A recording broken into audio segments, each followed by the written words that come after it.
जब रसूलुल्लाह सल्लल्लाहु अलैहि वसल्लम और अबू बकर सदीक रज़ी अल्लाह अन्हु कफ़ार से छिपकर गार सौर पहुँचे।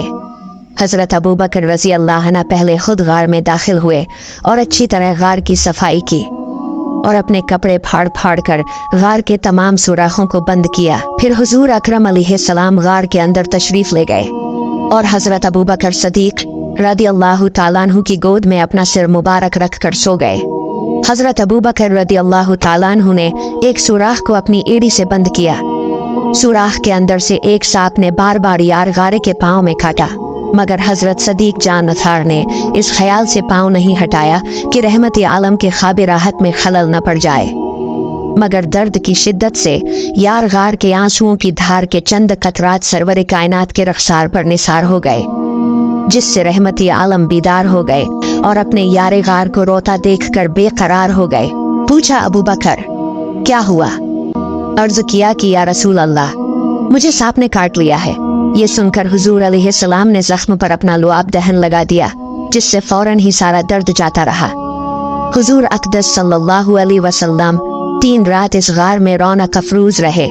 हज़रत अबू बकर सदीक रदियल्लाहु ताला अन्हु के जवान फर्जंद हज़रत अब्दुल्ला रज़ी अल्लाह अन्हु रोजाना रात को गार के मुंह पर सोते और सुबह सवेरे ही मक्का चले जाते और पता लगाते कि कुरैश क्या तदबीरें कर रहे हैं। जो कुछ खबर मिलती शाम को आकर हुजूर अलैहिस्सलाम से अर्ज कर देते। हज़रत अबू बकर सदीक रज़ी अल्लाह के गुलाम हज़रत आमिर बिन फहीरा कुछ रात गए चरागाह से बकरियां लेकर गार के पास आ जाते और इन बकरियों का दूध दोनों आलम के ताजदार और उनके यारे गार ही लेते थे। हुजूर सल्लल्लाहु अलैहि वसल्लम तो गारे सोर में तशरीफ फरमा हो गए। इधर का शाना नबूत का मुहासरा करने वाले कफ़ार जब सुबह को मकान में दाखिल हुए तो बिस्तर नबूत पर हज़रत अली रदियल्लाहु ताला अन्हु थे। जालिमों ने थोड़ी देर आपसे पूछ कुछ करके आपको छोड़ दिया। फिर हुजूर अलैहिस्सलाम की तलाश व जस्तजू में मक्का और इतराफ व जानिब का चप्पा चप्पा छान मारा, यहाँ तक कि ढूंढते ढूंढते गार सौर तक पहुँच गए, मगर गार के मुंह पर इस वक्त खुदाबंदी हिफाजत का पहरा लगा हुआ था। यानी गार के मुंह पर मकड़ी ने जाला तन दिया था और किनारे पर कबूतरी ने अंडे दे रखे थे।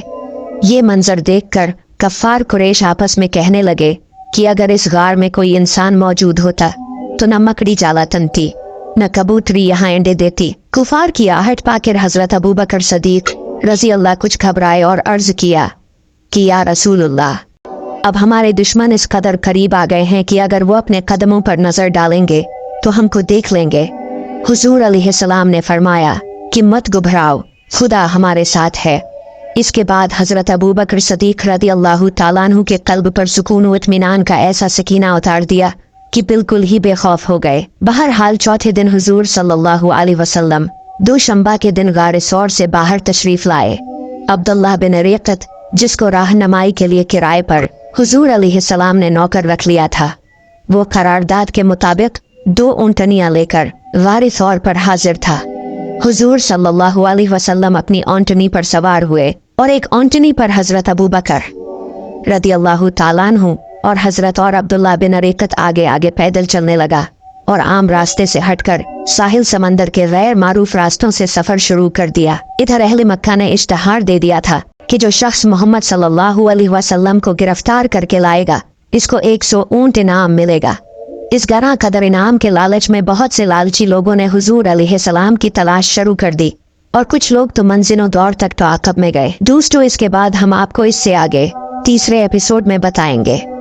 पहला और तीसरा एपिसोड कमेंट बॉक्स में होगा। वीडियो को लाइक और शेयर जरूर कीजिएगा।